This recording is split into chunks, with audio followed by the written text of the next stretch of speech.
If you're Canadian and you're planning to move to Dubai to pay 0% in taxes, you need to know this. My name is Kevin. I'm one of the partners here at GenZone, and I moved from Canada to Dubai to benefit from all of Dubai's amazing features like the low taxation rate, the quality of life, the amazing weather, the business opportunities, and many more things. Now, just like me, you are probably considering to move to Dubai for probably one of these reasons or something else. And if one of these reasons is taxation, then you most definitely need to know these things before moving here so that you can make sure to legally reduce your taxes down to essentially zero so that you don't have any mistakes causing you big tax bills in the future. And full disclosure, everything in this video should not be taken as tax advice. This should not be taken as financial advice, and everything you hear in this video is for educational purposes only. If you are seriously considering to make the move to Dubai, please contact us or get in touch with a local professional in your area to discuss everything mentioned in this video. Here at GenZone, we help people move to Dubai every single day. So if you want a consultation on how to move your business, your family, your life to Dubai,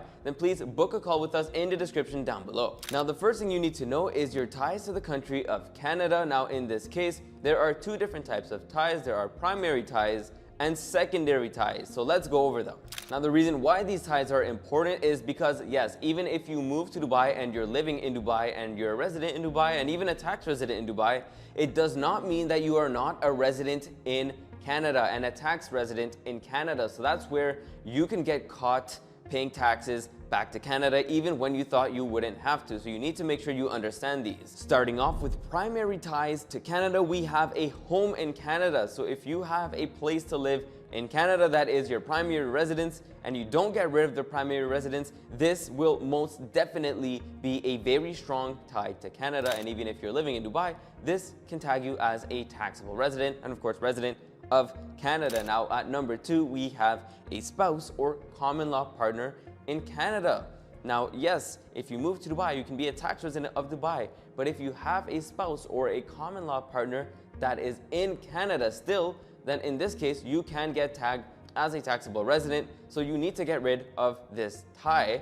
Now, I don't mean by breaking up or divorcing with your significant other. I simply mean to actually make the transition with them so that they change their status from resident to non-resident and of course gain residency in the UAE alongside you. And the last point, which was the dependents, again, this is the same thing as with your spouse or common law. You must make sure to make the transition with them so that they are not left behind. Now, secondary ties are ties that are not as significant, of course.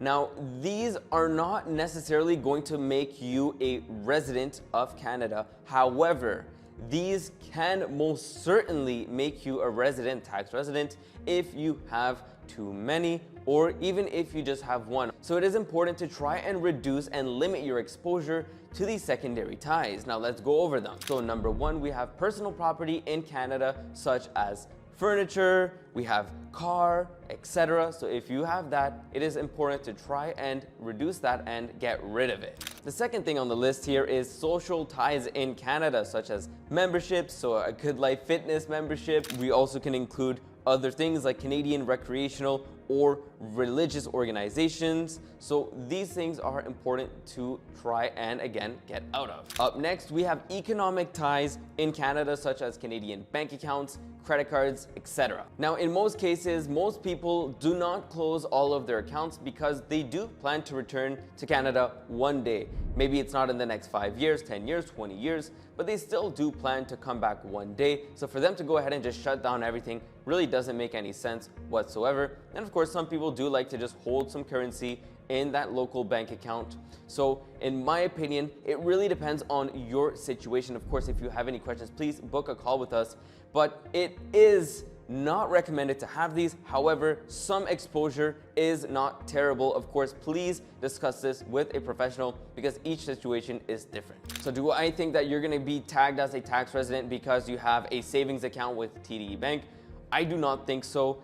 Again, it's up to the discretion of the CRA, But at the end of the day, as long as there's no crazy money coming into that bank account and you've actually truly moved to another country and you've truly set up your ties there, then that little bank account should not be a big issue. Up next, we have your Canadian driver's license. So if you're actually planning to move to Dubai and you become a resident in Dubai, you actually have to switch your license from Canadian to UAE, and this is done pretty quickly. You just have to go to a center and we can get this done quickly.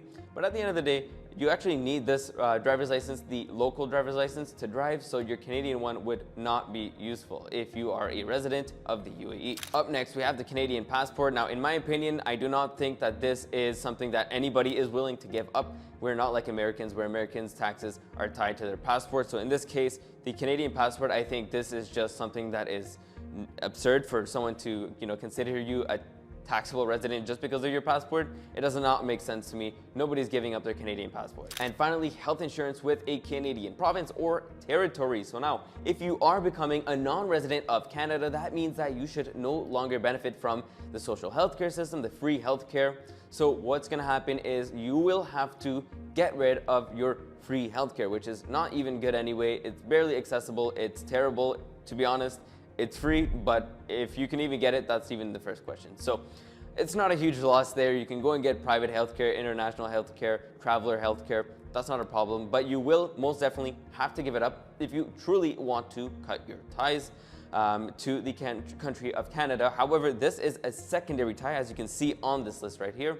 So it is not, a significant tie to the country. However, most people get rid of this anyway because you do not want to have many ties. So to recap, the most important thing is that you get rid of all of your significant ties and then get rid of as many secondary ties as possible in order to actually be a non-resident of the country of Canada. Now, after you determine your ties to the country, the second step is to actually determine your residency status and its tax implications. Now, from the CRA's website, as you can see, you may be considered a factual resident of Canada if you maintain residential ties with Canada and are working temporarily outside of Canada, vacationing outside of Canada, commuting, meaning going back and forth daily or weekly from Canada to your place of work in the United States or even another country, or attending a school in another country. And for the people watching this video, this is gonna apply to you. You may be considered an immigrant if you left Canada and established a permanent home in another country and you severed your residential ties with Canada, ceasing to be a resident of Canada in the tax year. You may be considered a deemed non-resident of Canada if you established residential ties in a country that Canada has a tax treaty with and you are considered a resident of that country, but you are otherwise a factual resident of Canada, meaning you maintain significant residential ties with Canada. The same rules apply to deemed non-residents as non-residents of Canada. Now, a very important point, you may be considered a deemed resident of Canada if you have not established significant residential ties with Canada to be considered a factual resident, but you stayed in Canada for 183 or more days in the year. So that's important to know. If you are in the country for more than 6 months, 183 plus days, then you will probably be considered a tax resident of Canada. But of course, if you're planning to move to Dubai, what's important is that you actually spend enough time there and don't spend much time in Canada. I would recommend to spend much less than 6 months per year in Canada.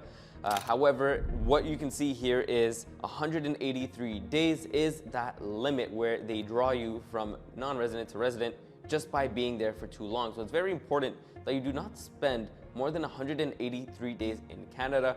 And in most cases with our clients, I've seen a maximum of about 2 to 3 to 4 months at the most time spent in Canada, but I do not recommend to stay that long. So for the people setting up their business in Dubai, this last section applies to you. You may be considered a non-resident of Canada if you do not have significant residential ties with Canada and you've lived outside of Canada throughout the year, except if you were deemed a resident of Canada, and you stayed in Canada for less than 183 days in the year. So that's very, very important to note.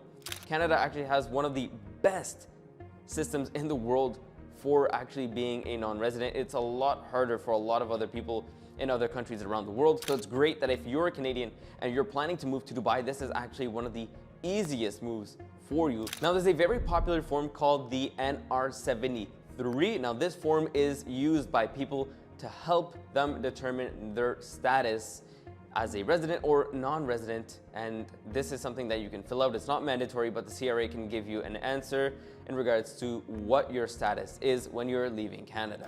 So as a quick recap to this entire video, the best way to become a non-resident of Canada is to, number 1, cut off all of your primary ties. Make sure that these are gone. Number 2, limit your secondary ties. Try to have as little as possible or none. And number 3, make sure to not spend more than 183 days in Canada. Spend most of your time in the country where you establish your new ties. In this case, it would be in the UAE, specifically in Dubai. So make sure to take care of all that so that you can legitimately be a non-resident of Canada and not have any issues down the line. Again, guys, we're not here to trick the system. The CRA is smart. They know exactly what's going on. They know what people are doing when they're moving to countries like the UAE. So please don't try and finagle the system. They're gonna come after you and they're gonna get their money back from you if you try to do things illegally. They're smart people. They know what they're doing. And you gotta respect that because they are working very hard to catch people trying to do things illegally. So make sure to do not do anything illegal. And if you guys enjoyed this video and do want to move to the UAE and actually want to become a legal tax resident of Dubai and a legal non-resident of Canada, make sure to book a call with us in the description down below so that in 5 years from now, when your business is set up in Dubai, you don't get a call from the CRA saying, hey, you owe us $1 million. Okay? If you enjoyed this video, make sure to smash that like button and I'll see you all in the next one.